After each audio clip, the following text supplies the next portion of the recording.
Ser podcast.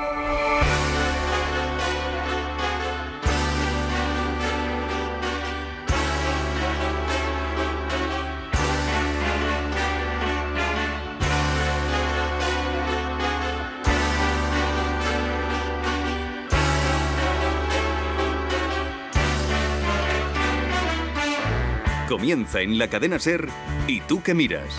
Con Mariola Cubels. Take the National Express when your life's in a mess. It'll make you smile.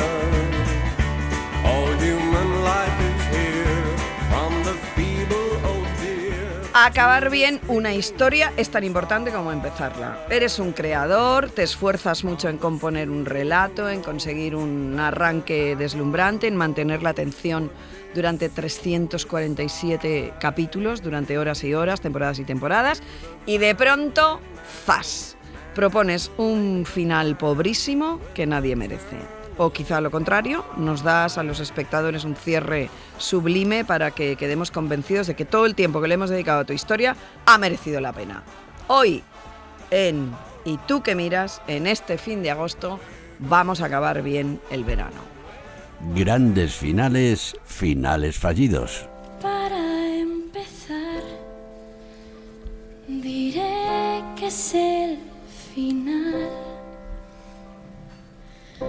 No es un final feliz, tan solo es un final, pero parece ser que ya no hay vuelta atrás. Solo te di diamantes de carbón,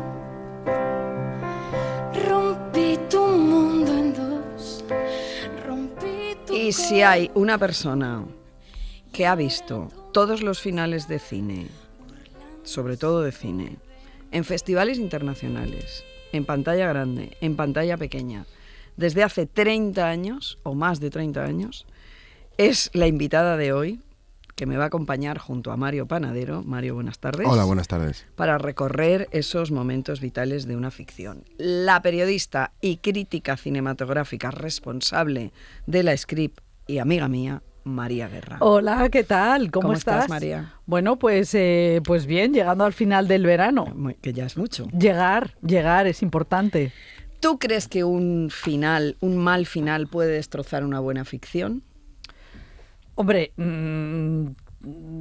es que el final te deja tal impacto, tiene la responsabilidad de dejarte luego en la memoria cómo ha sido la película. O sea, puede haber un segundo acto fallido, pero un final horroroso, pues es lo que decía Ángeles González Sinde, ¿no? Que el final marca el eje moral de la historia. Y la verdad, no es lo mismo que Hitler se suicidara en el búnker a que a Hitler lo hubieran juzgado en Nuremberg. O sea, quiero decir que yo hubiera preferido... No, sí, claro, se suicidó. Pero tú prefieres que yo hubiera preferido un juicio. Juzgaran. Vale. ¿Tú eres benevolente con un mal final si la ficción que has visto te ha arrebatado? Sí. Sí, o sea, yo no creo en la pureza ni en la perfección, y creo que bastante difícil es montar y crear una historia como para ponerle toda la responsabilidad en el final. Y lo del eje moral me parece muy importante, porque eso también nos ha determinado como espectadoras, nos ha determinado la vida, como la ficción nos ha determinado, nos ha hecho como debía. El final marca el camino, ¿no? El final marca el camino, es verdad. Vamos a empezar con un final que tú consideras fallido, que quiero que comentemos, porque es verdad que es un final fallido, pero en su momento nos lo comimos, que es el final de Thelma y Luis. ¿Estás segura? Sí. Sí.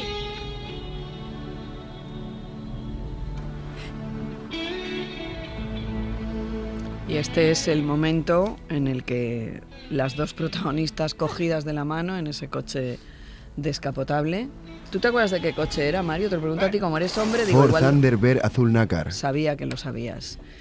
Soy una caja de sorpresas, Mariola, cada día. Entonces, María, se tiran por el barranco.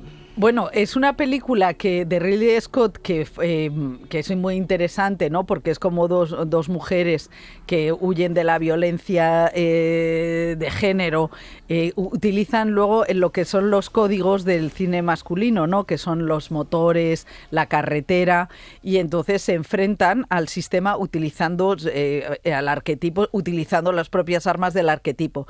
Pero claro, este final en el que ellas llorosamente dan ese paso, pues yo también en su momento me pareció maravilloso, pero ahora te das cuenta de que ¿por qué las pones llorando? No, claro. ¿Y por qué? ¿Y por qué acaban con sus vidas? Claro, bueno, que es una manera que en el caso de los finales masculinos sería un final heroico, no llorarían. Robert Redford y Paul Newman no llorarían y se mirarían así, ¿no? Entonces, es verdad que entonces Thelma y Louise ha envejecido de aquella manera porque, hombre, Ridley Scott es un señor importante y ahora dices, hombre, ¿por qué las has tirado por el barranco? Claro. Porque Harvey Keitel ha sido el que las ha intentado salvar. Bueno, ahora sería de otra manera. A mí no me ha gustado también. Es que estuve en Cannes este año y Cannes, el cartel de Cannes era Thelma y Louise, que lo que se decía allí es que había sido un blanqueamiento porque un festival que sigue siendo muy machista ponía a Thelma y Louise. Susan Sarandon no apareció por ahí cuando Susan Sarandon es una de las actrices más políticamente combativas, ha sido cancelada en Hollywood. Entonces es muy interesante ver cómo queremos recordar unas cosas y no otras. Entonces fue Gina Davis mega operada. Sí. Entonces, claro, es muy bonito ver cómo las películas van dejando en su rastro nubes muy negras, ¿no? Y cómo hay tantas contradicciones, como esta película se consideró hiperfeminista y luego le hemos visto las costuras. Una gran película, pero que yo creo que ha envejecido mal en ese sentido. Pues sí, porque ese coche podrían haber cogido, Panadero, el coche, darse la vuelta y enfilarlas en una carretera. Es que era muy sencillo acabar bien, ¿no? Sí, claro, o que un viaje hubiera tenido salida real, claro, ¿no? Exacto, tuviera tenido salida real y no hacer eran antihéroes, ¿no? Decían, eran los antihéroes masculinos. Pues no. Si hay una serie. Todos los que me oyen saben que yo, si me preguntan por una serie, siempre digo Mad Men, en todos los aspectos, por todos los motivos. También fue porque fue una de las primeras series que a mí me deslumbró. Y si hay un final, que es el final, un final redondo, un final rotundo, es el de esta serie que vimos en su día en Canal Plus. Vamos a ir al final.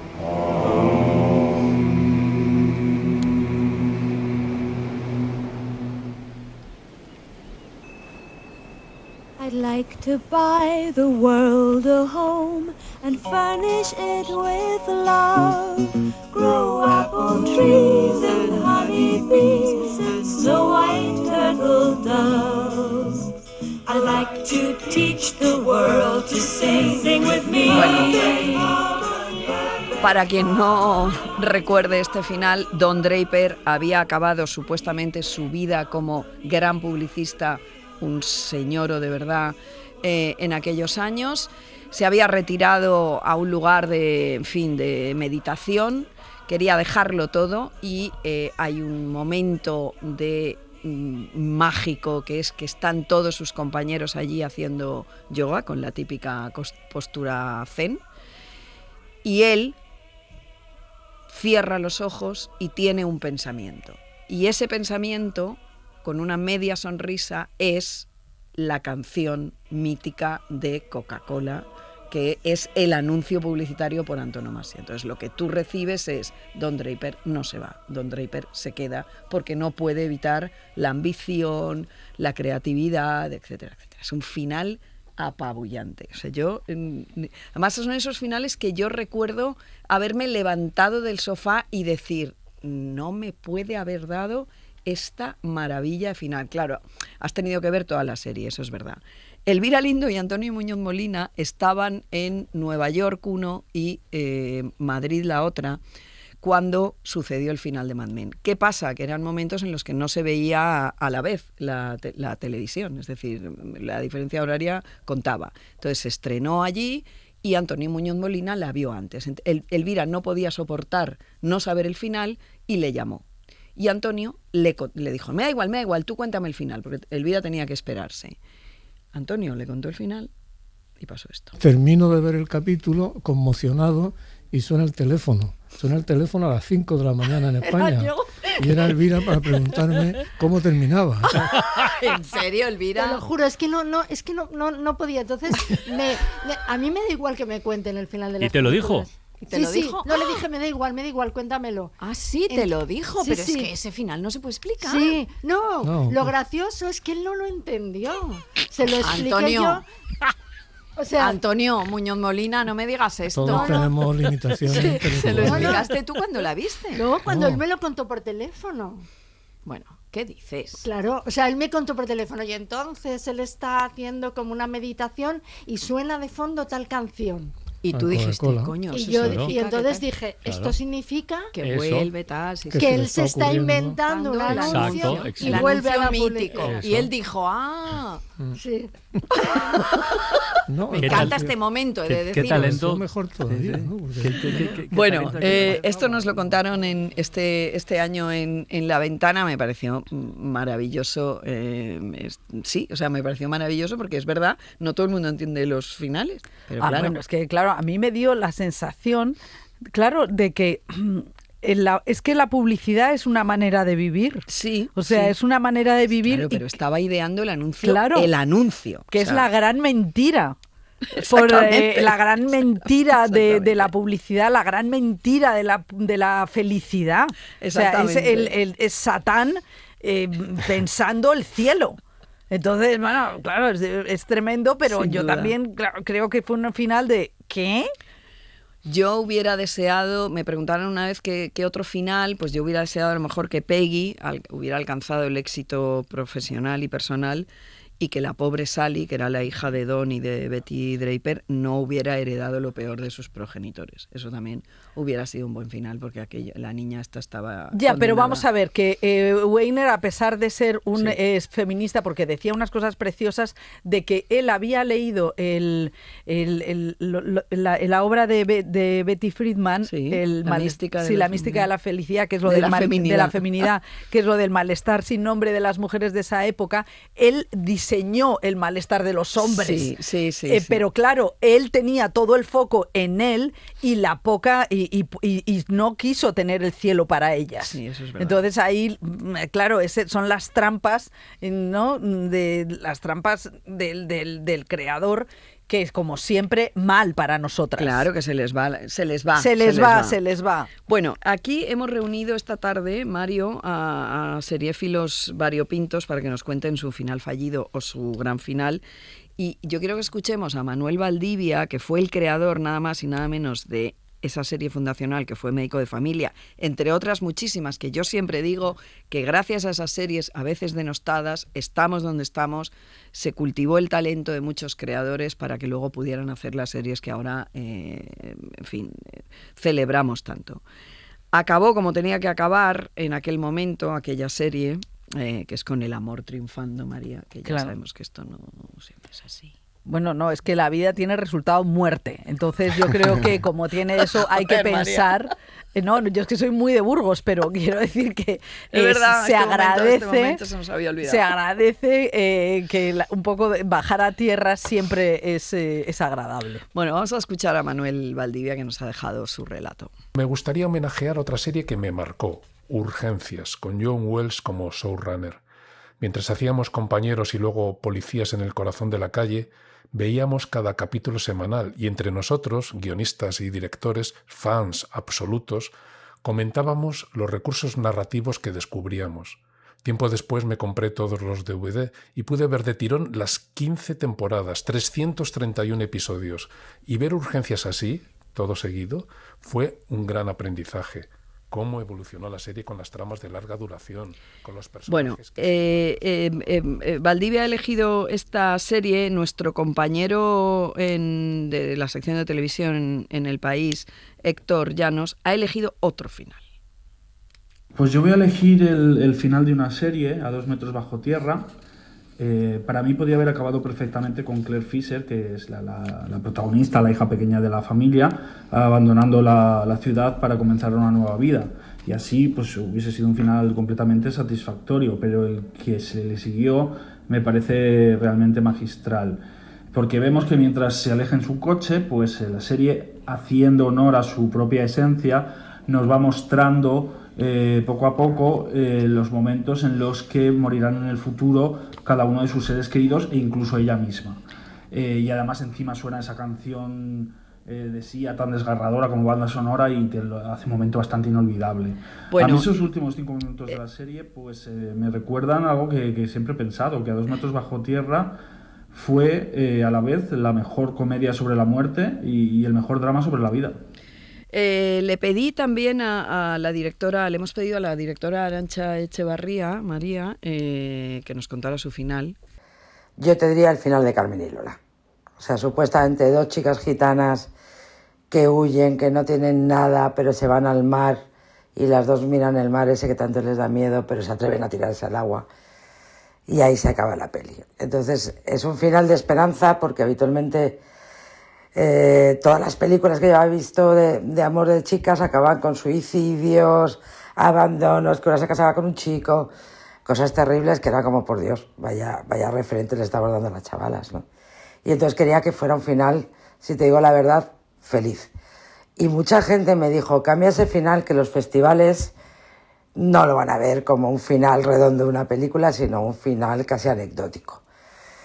Y me lo dijeron varias personas, cuando vieron el primer copión. Y yo dije, mira, pues no sé qué dirán los festivales, pero yo quiero que las chavalas cuando vean la peli digan, ostras, que siendo diferente se puede ser feliz y se puede tener un futuro. Entonces, es un final que siempre he pensado, ¿qué habría pasado si pongo un final más o menos de la realidad de estas 2 chicas, ¿no? O sea, 2 chavalas de 16 años sin estudios, que huyen de la familia sin ningún tipo de gente alrededor que les apoye y encima siendo gitanas, que en una sociedad paya pues están abocadas al fracaso y a volver a casa con las orejas gachas. Pero me dije, no, las dejamos correr hacia el mar, que es la libertad. Qué bonito. No, es que Arantxa fue muy importante. Esta película, Carmen y Lola, en el 2017 estuvo en el Festival de Cannes. Y la verdad es que parece, bueno, ha pasado casi 10 años y era el año del Me Too. Y era un año en el que salieron muchas narraciones. Empezaron a salir que normalizaban, como dice Arantxa, relaciones lesbianas, que es verdad que hasta ahora el cine, hasta ese momento, había sido una máquina de producir lesbianas tristes, feas y con destinos horrorosos. Y entonces esta película, que fue muy controvertida en su momento porque la comunidad gitana dijo que tenía una mirada de turista, pues es sí, fue hubo una polémica tremenda. ¿Y tú también crees que tenía una mirada de turista? turista? Yo creo que Arantxa, pues hombre, vio lo que se ve desde fuera. Evidentemente, vio lo que se puede ver desde fuera, pero yo creo que esta película fue mucho más importante, con perdón de la comunidad gitana, porque lo que hacía era poner en las familias qué pasaría si tu hija es lesbiana. Entonces, claro, yo creo que esta película tuvo mucho eco en la sociedad paya.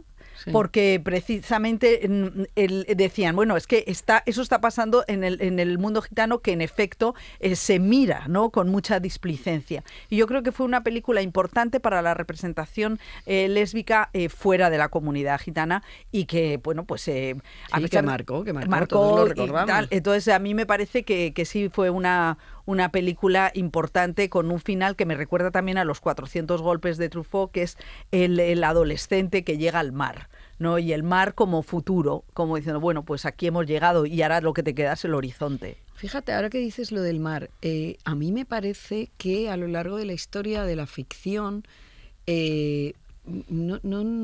hay un poco de abuso del mar. Hombre, claro. Y eso los realizadores no se lo piensan ya. Hombre, yo creo que el cine ha tenido el peso de ser un medio de propaganda política tremenda, ¿no? Entonces, desde el cine, igual que es que más que en la literatura, claro, porque es que luego se convirtió en un medio de masas, entonces, claro, se intentó moldear, ¿no? Es una manera, igual que ahora hemos visto este año cómo España se ha vuelto católica porque venía un rockstar que era el Papa, pues también el poder quería que los ciudadanos estuvieran bien enfilados en la vida. Entonces, bueno, Hollywood, que no deja de ser, o las industrias, dijo, venga, el mar y obedecer. Pero bueno, yo creo que Carmen y Lola es una película disidente y que está bien que tuviera sus contestaciones desde la comunidad gitana. Pilar Castro, nuestra actriz estupenda, ha elegido 2 películas. Una para bien, como finales. Una para bien, que es esta. Bueno, pues a mí un final que me gusta mucho es el final de Tal como éramos, la película de Barbara Streisand y Paul Newman, porque me gusta que es una relación que no termina como una cosa romántica de que el amor todo lo puede y todo vale, ¿no? Porque yo pienso que ellos tienen una historia de amor, pero no pueden vivir juntos, ¿no? Porque ella está muy comprometida con sus ideales y él pues quiere una vida, yo creo que un poco más ligera, ¿no? Entonces ese final, ¿no? Era Robert Redford, pero claro, es que tenemos, fíjate que a Pilar le pasa que curioso, es que tenemos en la memoria, en la retina, a los 2 juntos. Y ese final, el que se encuentra en la calle, ella que viene de un tenderete contra la guerra y el otro está con su mujer, pues es un final que Sidney Pollack cuaja con las miradas y hay una frase en la que ella dice, eres una buena, saber perder y bueno, pues te desgarra, pero es un final digno. Es un final digno y muy poco masculino. Sí, porque es verdad que él él se entrega a las emociones. Sí. Sí, se entrega. A mí me gustó mucho, yo creo que esa película me gustó mucho por eso. ¿Tú la has visto, Mario Panadero? No la he visto. Claro, porque tú no habías... Me tienes aquí todo el día sacando cortes. Pues... Exactamente, Mariola, no pues empieces a decirle que como eres joven, no. Muy bien, muy bien. Claro. Bueno, otra que ha elegido Pilar también, que esta te va a gustar, María, te va a gustar mucho. Nos gusta mucho a nosotras, sí. Para mal, es decir, es un final que ella considera que no. Bueno, ella considera que no todo. Vamos a oírla. Y en el lado contrario de un final que no me gustó nada fue Pretty Woman, porque Pretty Woman yo recuerdo que, no sé, la vi cuando era bastante joven y me salí cuando Richard Gere llega con ese ramo de flores a salvarla y tal y cual. Yo ya intuía que ahí no estaba, que eso no era, no sé, me pareció muy cursi y tal, pero no lo podía analizar en ese momento, ¿no? Y nos pretenden vender un cuento de la emancipación de una mujer, pero no es la emancipación de una mujer Pretty Woman, sino la sofisticación de un rescate masculino, ¿no? Porque ella parece elegir su destino, pero el relato solo se completa cuando él decide subir la escalera y convertirla a ella en la mujer elegida, ¿no? Bueno, Pretty Woman, María Guerra, todo tuyo. Vamos a ver, Mariola Cubels y yo somos socias en muchos crímenes.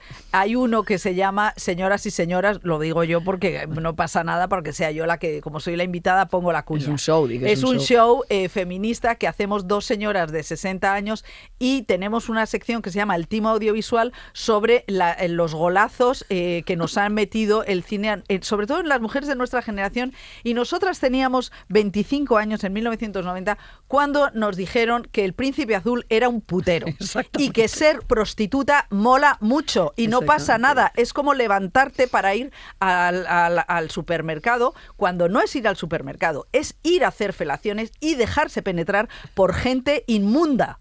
Entonces eso es una de las cosas que a nosotras nos saca de quicio de Pretty Woman, porque además nos lo hemos comido de jóvenes. Y sigue, porque ese relato se sigue emitiendo en la tele generalista año tras año. Es decir, hay muchas esas seguro que las has visto, sí, Mario sabes Panadero. Que la primera vez que yo hice antena en la cadena SER fue una conversación intergeneracional de los becarios de La Ventana con Carlos Bollero sobre Pretty Woman, Notting Hill y Ghost.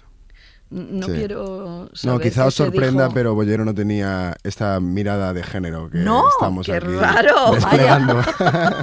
¿Cómo es posible? ¿Cómo es posible? Bueno, sigamos.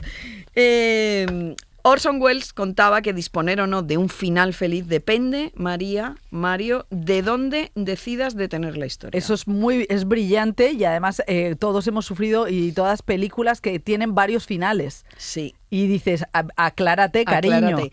A mí me gusta un poco los que abren varias posibilidades, siempre y cuando no me digan apáñate tú y resuelve tú el final. Es decir, varias posibilidades pero con comedimiento, ¿sí? Nos hablaba Manu Valdivia de su final, que era ese celebradísimo y controvertido final de Los Soprano que tantísima gente elige cuando le preguntas.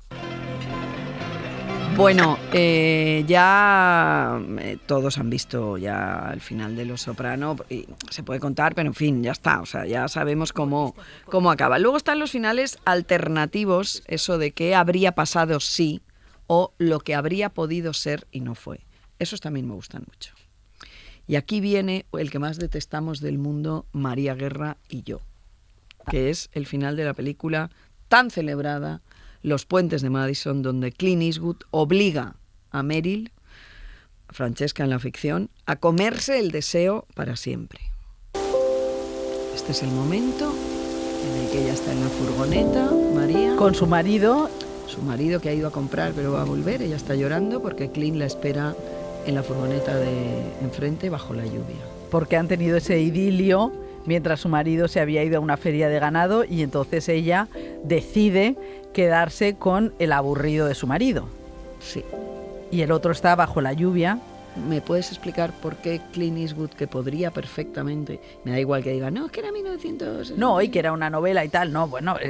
cambia la novela. Totalmente. Y esto, otra cosa que es una película de 1995 que así ha pasado a la historia como el no va más del romanticismo. Además empieza con unos hijos encontrando unas cartas de su madre en la que renunciaba directamente al amor hacia Clint Eastwood por mantener la familia, ¿no? Entonces evidentemente es como una película antidivorcio total y que mete a, como dice Mariola siempre, que esta señora estaba en una granja de Wisconsin más aburrida que ni sé, normal de la vida, que pues no, que pase Clint Eastwood y claro, y se enamore. Yo estoy muy enfadada con esa película. Yo no entiendo por qué no creó para ella y para todas las espectadoras la posibilidad de un universo más feliz. Lo tenía a su disposición, pero es verdad, María, que Clint Eastwood igual no era. No, evidentemente, pero es tremendo. A mí lo que me parece muy impactante, de la misma manera que lo de la prostitución, que hemos asimilado que la prostitución es normal, es un trabajo elegido para las mujeres pobres, sin más drama, y como ellas lo aceptan, también me parece tremendo que en esta película se proponga, ¿no? Que el romanticismo y el amor es no querer a la persona con la que vives, pero mantener el Vaticano hasta el final, ¿no? Entonces me parece que es una película vaticana, que está muy bien porque vivimos un año del Vaticano, pero a nosotras también como mujeres adultas nos machacó la cabeza y posiblemente ahora que vivimos este reverdecer de lo conservador y tal, pues también sea un mal referente. Entonces, totalmente. Bueno, que Clint Eastwood, fíjate, decía Meryl Streep que Clint Eastwood es un director tan claro en su concepción visual de las películas que daba por buena la toma que era de ensayo. Y decía, porque es que la escuché en un festival de Cannes que le daban un premio, entonces hacía una conversación, era maravillosa, y decía, a él solamente le importaba acabar a las 5 para irse a jugar al golf. Claro, ella decía cosas maravillosas del tipo que le estaban explicando continuamente, señores me explican cosas, pues todo el rato en su carrera, ¿no? Como desde Kramer contra Kramer, le estaban explicando cosas que sentían las propias mujeres. Y esto es una película en la que un señor explica lo que le pasa a una... lo que tiene que sentir y lo que tiene que hacer. Entonces es la quinta esencia del mansplaining es esta película. Y además, sobre todo, hombres y mujeres del mundo, personas sensatas, daos un calambrazo. Esto no es amor. Entonces, que él es un constructor de historias es total. Eso es innegable, porque aquí siempre pasa, no te metas con Clint Eastwood. No. Clint Eastwood cuenta muy bien, pero ojo lo que cuenta. ¿Y cómo lo cuenta? Claro, él lo que cuenta es atroz para la mitad de la población. Además, hay un momento de la película que él define lo que les está pasando a ellos con esta frase. Solo lo diré una vez, no lo había dicho antes, pero esta clase de certeza solo se presenta una vez en la vida. Y pese a eso, ella no sale del coche y se queda con el señor. Gracias por nada, Clint. Totalmente, ¿no? Y sobre todo por cómo ha quedado en la memoria, ¿no? Yo creo que es muy interesante cómo esta película, que también va de la memoria de sus hijos, de cómo releen la historia de su madre, y cómo nos quedan las películas en la memoria, cómo nos cómo forman también a los cineastas. Mario Panadero, ¿esta la has visto? Sí, discutimos esta peli hace poco, ¿no te acuerdas? Ay, es verdad. No vamos a reproducir la discusión. Vale. Bueno, si quieres. Bien. No, yo digo que yo, joder, que sí, que a tope con lo que estás diciendo, que es súper guay, pero... A tope con lo que estáis diciendo. Es que empatizo en parte con el marido, ¿no? Que sí, que sería un tío aburridísimo y todo lo que tú quieras, pero es verdad que sale por la puerta y se le mete Clint Eastwood en casa, ¿eh? Sí. Es antidivorcio, pero no antiinfidelidad. No, nosotras decimos siempre en nuestro show, ¿estamos invitando a la infidelidad? Sí. Lo siento, pero es que... no, pues ya está, es que ya estás fuera. Bueno, en realidad está invitado a la felicidad. A la infidelidad del tipo, sé infiel y no lo digas. Sí, no, o sea, está invitando a la represión. Toma decisiones. Total. Claro. Entonces, claro, ¿no crees que es pero que está muy bien contada? Que está muy bien contada, que Clint Eastwood tenía 65 años y ella 45. No, claro, él siempre se ha construido como un galán a lo largo del tiempo hasta que ya no podía más. Exactamente. ¿Sabes? Bueno, pues eso es un poco... Es curioso. Mario Panadero, La Panadería. La Panadería. Panadería freestyle hoy. ¿Puedes explicarle a María Guerra, que igual no lo sabe, por qué se llama La Panadería tu sección? Porque me llamo Mario Panadero. Bueno, es que me encanta. Se explica solo. Me encanta lo de la panadería. Es que yo se lo pregunto todos los días. No, y la panadería es preciosa. Es muy bonito como porque concepto. De la panadería salen cosas de su tiempo. La panadería, el pan tiene algo del pasado, claro. ahora todo sin gluten. ¿Cómo es tu panadería? Del mismo día, además. ¿Cómo es tu panadería? Todo hecho el mismo día. ¿Tú compras pan diario? No, no compro pan. Lo compro y lo congelo. ¿Sabes? Con la máquina esta del supermercado que hace... que a mí me parece realmente llamativo que no haya habido ninguna desgracia con esa máquina. Yo he de confesaros que le tengo terror a esa máquina. Es que poca broma, que le das al botón y es un arma mortal de repente. Le tengo terror. A mí me lo imagino como en las películas en las que hay un asesinato y se desmiembra la gente, pienso, vete a un supermercado con el cadáver y clan, y te lo llevas en bolsas. Bueno, Mario, ¿qué nos preparas por continuar hoy? con las unpopular opinions sobre los finales, el speech que traigo hoy es que yo creo que muchas veces no nos disgusta el final, sino que nos disgusta que las cosas se acaben. Ah, qué bonito. Y nos cuesta reconocerlo. No nos disgusta un final en concreto, sino que nos disgustan los finales en general, porque...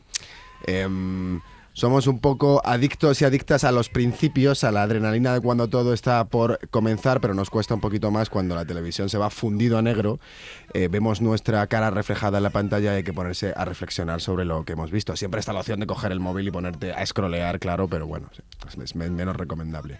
Pero nos cuesta un poco no estar rodeados por un millón de estímulos en general. Y pasa también, yo creo que cuando ves una serie, cuando se está emitiendo, a veces te disgusta exageradamente el final porque se ha terminado la serie con la que has disfrutado durante mucho tiempo, que al final es una parte de ti lo que estás viviendo, es un duelo, quieras que no. A mí me pasó un poquito con esta serie.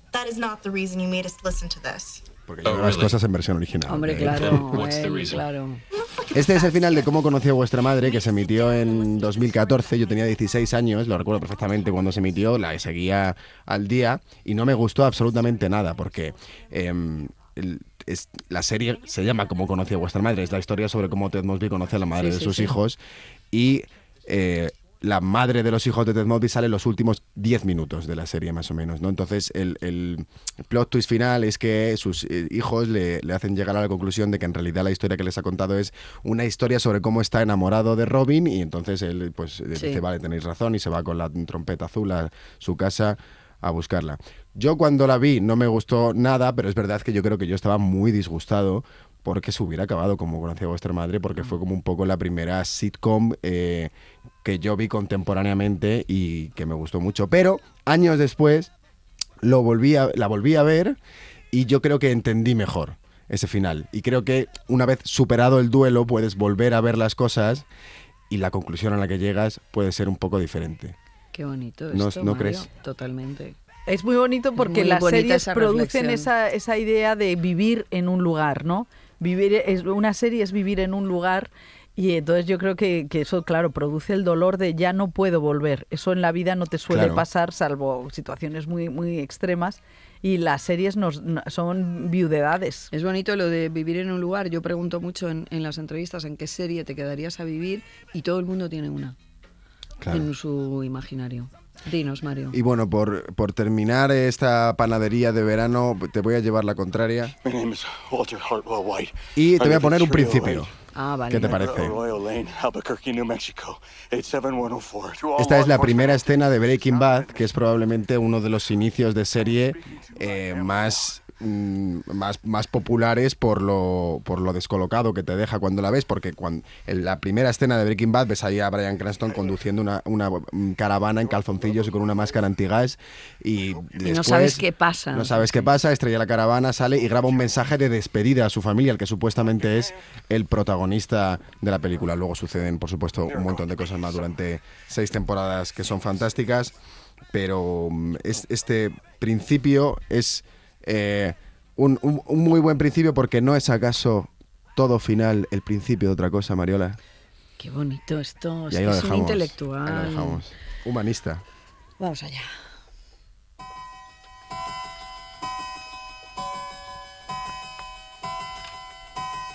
Cuéntame cómo te ha ido en tu viajar por ese mundo de amor. Volverás, dije aquel día, nada tenía y tú te fuiste de mí. La serie más longeva de la televisión española acabó bien. Yo siempre me emociono cuando oigo la canción, porque esta serie yo la veía con mi madre, o sea, duró tanto que ha sido transversal también a varias generaciones. Yo la veía con mi madre no se la perdía nunca, conmigo y sin mí, y hizo un bien total a muchísimos espectadores, creó además una industria muy interesante y sobre todo, tal y como nos contaba en su momento Jacobo Delgado, que fue uno de los guionistas, era muy difícil finiquitarla, una serie tan querida y tan especial, pero lo consiguieron, así que vamos a ver ese final. Pero bueno, mira, ya. Tú que llegando te reto la vida, cabrón. Sí. Joder, cuánto tiempo. Mira, el pantaloncillo corto. ¿Te acuerdas? Tú y yo ya íbamos con el pantalón largo y su madre no le dejaba. Claro. Iba con nosotros con el pantaloncillo por aquí. Bueno, para pantaloncillo por aquí el amigo, que se te asomaba... Pero eso era por mi madre, que me compraba los calzoncillos anchos y a veces se me salía un poco... ¿Cómo era en el colegio? El huevete de Luisete. Hostia. Está todo igual. Ya sabemos cómo acabó Cuéntame, que podría haber seguido y ya, lo que pasa es que ya llegábamos al 2026, María, entonces ya no me decía Cuéntame porque no tenía sentido, bueno, pero fue una serie muy, muy interesante. Sí, ¿no? Y ese final de las Torres Gemelas es como ver la vida pasar, ¿no? Exactamente. Todo está, es un continuo, ¿no? Que también...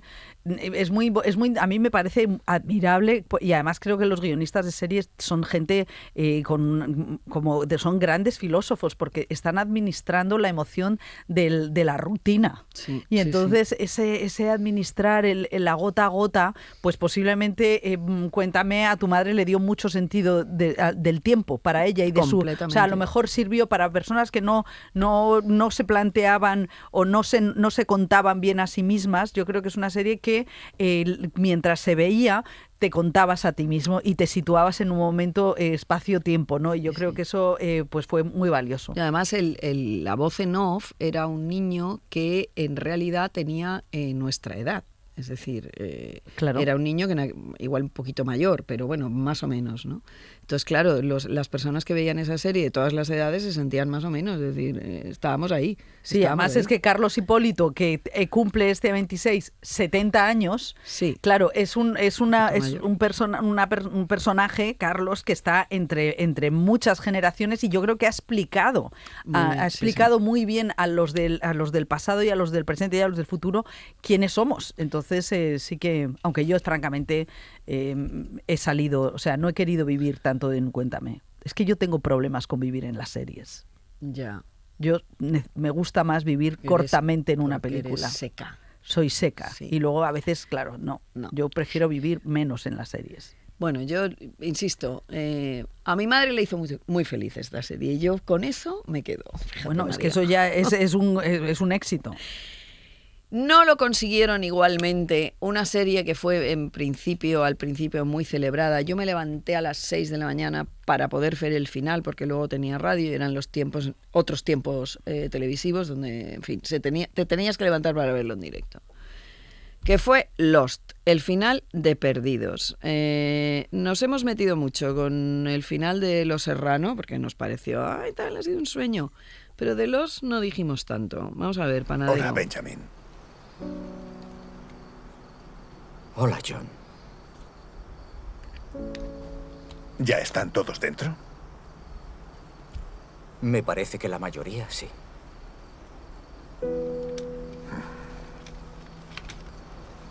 Lamento mucho lo que te hice, John. Panadero, ¿tú eres de los que sí o de los que no? Es que yo no he visto Perdidos, Mariola. Mira, pues y fíjate que soy muy fan de Lindelof porque me encantó Leftovers. Pero no he visto, no me he puesto con esa empresa todavía. Lo que pasa es que yo era muy pequeño cuando se estaba emitiendo Perdidos. Sí, pero eso no es excusa porque está ahora en todas las plataformas. Ya te he dicho muchas veces que lo de la edad. Pero yo quiero echarle un cable a Panadero porque yo tampoco he visto Lost. Bueno, ya, pero te quiero decir que porque tú no me pones la excusa de es que era muy pequeña. ¿Sabes qué pasa? Que también, pero Lost vista desde fuera, porque yo no la vi, porque claro, yo trabajo viendo cosas y tampoco quiero eso, lo de vivir en una serie me parece muy demandante. No, yo la veía por obligación al final, ¿eh? Pero Lost marcó una frontera a partir de la cual hubo un fandom al que había que tener muy en cuenta. O sea, cuando nosotros empezamos estaban los trekkies, que se consideraban directamente los frikis, y hubo un paso de los frikis al ejército regular, y entonces era como gente que tú tenías que estar de acuerdo, o era como la voz, como si fuera el tanto por ciento de los creyentes, y era como, señores, no me interesa tanto que crean. Entonces, esa opinión / creencia ha pasado luego con muchas series y películas, sobre todo de Marvel, en lo que todo se justifica porque viene de la gran religión Lost o bueno, Breaking Bad, The The Wire, y Wire, entonces sí, tú sí, dices, todo. bueno, entonces te presentas ante una persona que dice, yo estoy revestida de la paz porque de la sabiduría porque soy creyente, y dices, pues hombre, entonces yo me he esforzado, a veces he visto algo de Lost y he dicho, no, es que como no he vivido allí, pues ya no entro, o sea que no es por juventud, sino porque yo digo, mira, lo digo primero para machacar a Mario Panadero porque es uno de mis ejercicios favoritos. Total. Y sobre todo con la cuestión de la edad, y porque no es excusa, no, es que era pequeño, está en las plataformas. Sí, si te sí, interesa, he visto Los Soprano, por ejemplo, vale, exacto, que más pequeño era todavía. Exacto. Vamos con otro seriéfilo que es el responsable del comedista, Miquel López Iturriaga, que nos abre un nuevo tema, porque es un Hay final... un final que cuando lo vi me gustó mucho, me entusiasmó, y visto desde el presente no me gusta tanto, que es el de Las Chicas de Oro, una de mis series favoritas de todos los tiempos. Dorothy, una de los personajes principales de la serie, al final se casa y se va con su marido y deja la casa en la que vive con Blanche y Rose, que son sus dos amigas, y con Sofía, su madre. Es un final precioso, súper emotivo, muy bien contado, todo lo que quieras, pero claro, ahora lo pienso y digo, es un final que traiciona un poco el espíritu de la serie, ¿no? Y lo que defendió durante los 7 años que duró, que fue que las mujeres, pues bueno, podían vivir perfectamente felices siendo independientes y no necesitaban para nada la compañía de un hombre, ¿no? Yo creo que habría sido mejor final que Dorothy se hubiera quedado viviendo en esa casa, hubiera seguido teniendo sus ligues o sus rollos como los otros personajes de la serie y ya, ¿no? No sé, bueno, es un final bonito, pero a mí me habría gustado otro. Bueno, sí, visto desde hoy, igual sí, ya te lo digo. ¿Las adaptaciones literarias deben ajustarse al final del libro o se pueden permitir licencias? Miquel también ha elegido este final. Otro final que recuerdo especialmente es el de la serie Patria, basada en el libro de Fernando Aramburu.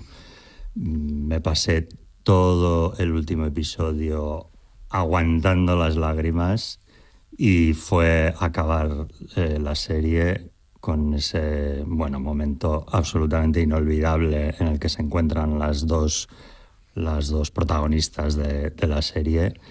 Y bueno, vamos, me derrumbé absolutamente y bueno, estuve como 5 minutos sin parar de llorar porque, bueno, no sé si por ser vasco y porque el tema me tocaba de cerca o simplemente porque es una historia humana increíblemente bien contada e increíblemente bien resuelta, pero vamos, me tocó mucho la patata. ¿Tú crees que nos podemos permitir licencias en las adaptaciones literarias? Bueno, yo creo que hay que permitirse licencias y que... Eso gente que no No, lo bueno, tolera. me acuerdo en el caso de Javier Marías, con su novela Todas las almas, que vendió y cogió dinero para desprenderse de los derechos de su novela y llegó Gracia Querejeta e hizo El último viaje de Robert Rylance y montó un Cristo que era como, oiga, no, una obra... una película, una serie es una nueva obra. O sea, Mario Puzo, tío, tú por tu lado y El Padrino por otro. O sea, o no sé, Los Santos Inocentes. Las novelas pertenecen a los autores y una vez que ellos han vendido su alma al diablo, el diablo puede hacer lo que quiera. Entonces yo creo que... Estoy completamente de acuerdo. Y además no hay ninguna obligación de ver una película o una serie y haberse leído el libro. Todo lo contrario. O sea, yo por eso también... Yo se lo recomiendo claro, mucho. no lo sí. hagáis, no lo hagáis. Sí. O sea, El Padrino se mantiene sobre sí mismo. El Señor de los Anillos, a mí me parece mejor el libro. Las películas me aturullan brutalmente y hay un No he visto ninguna de las dos. Ni he leído El Señor de los Anillos ni he visto las películas. No puedo soportarlo. Claro, Tú o sea sí, que claro. yo creo mucho en la independencia en la independencia total de la autor. obra, sí. ¿Me ibas a pegar la bronca, Mario Panadero? ¿Por El Señor de los Anillos? Sí. No, mira, pues tú te lo pierdes. Bueno, sí. A mí me parece una de las grandes obras de la historia de la humanidad. Fíjate lo que te digo, sin lo atisbo siento, de ironía, sí, lo digo. tengo, o sea, lo entiendo, os entiendo a todos. O sea, me parece que sí, tenéis toda la razón. No voy a entrar. No, Mira, por ejemplo, me estaba Star acordando Wars, de todo esto no lo voy a Viridiana. ver. O sea, Viridiana de Viridiana. Galdós, que es que Buñuel le metió mano a Galdós, hizo cada cosa con Galdós, que es maravillosa. Tú vete Tristana, vete Viridiana y olvídate. Exacto. Olvídate. Exacto. Y eso, vamos. Bueno, hemos tenido finales maravillosos de series maravillosas y nunca lo suficientemente celebradas como A 2 metros bajo tierra.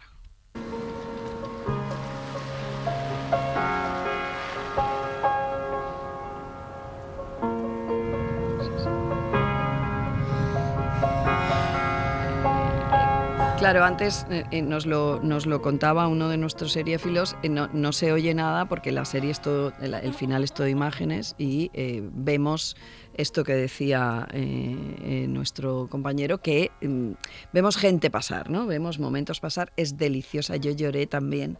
Una barbaridad y si estáis en un momento de duelo no tenéis que ver. Parece de Burgos este señor, hace bien. ¿Sabes? En recordar. Es que, Mario, tú no lo sabes, pero María veraneaba en Burgos. Pero que a mí, que yo siempre Burgos le digo, salía a la calle ante esta valenciana que claro, dice que disparates.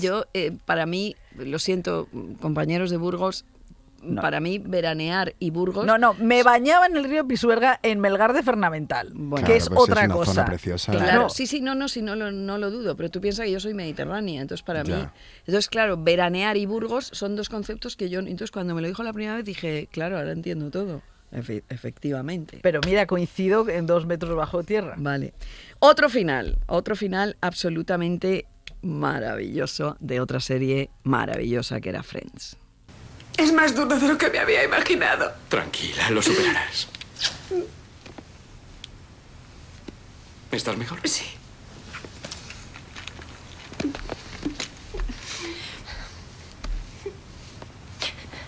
¿Tenéis que iros enseguida o tenéis un poco de tiempo?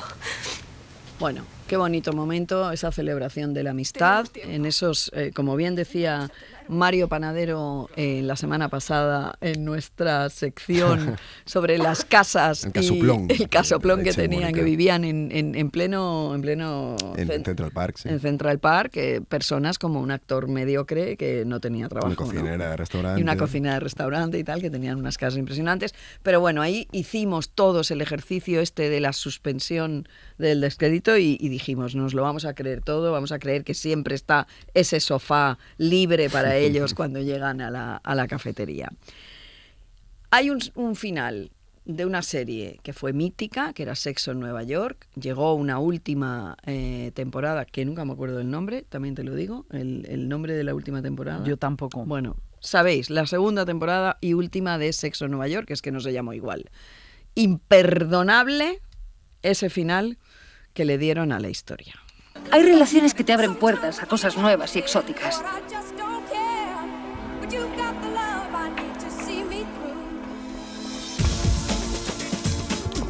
Otras viejas y familiares. Relaciones que te hacen preguntarte muchas cosas. Relaciones que te llevan a cosas inesperadas. Unas te llevan lejos del punto del que saliste.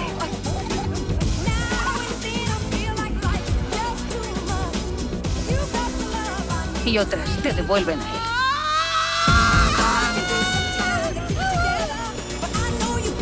Pero la relación más emocionante, difícil y significativa de todas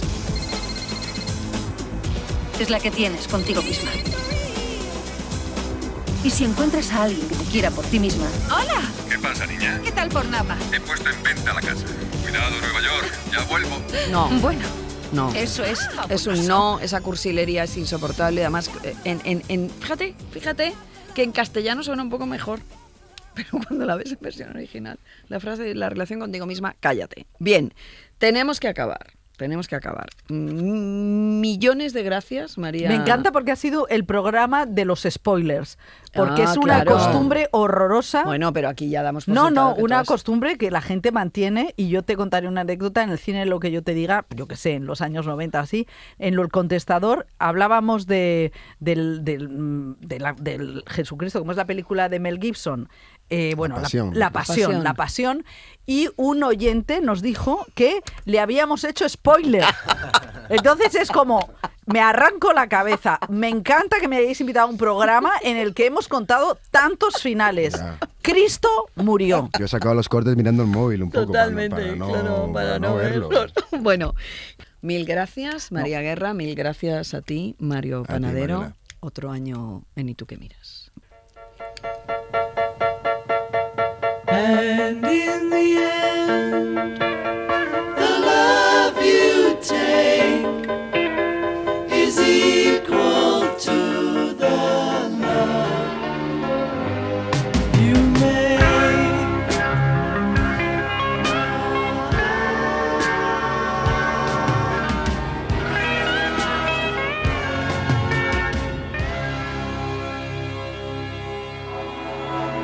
Ser podcast.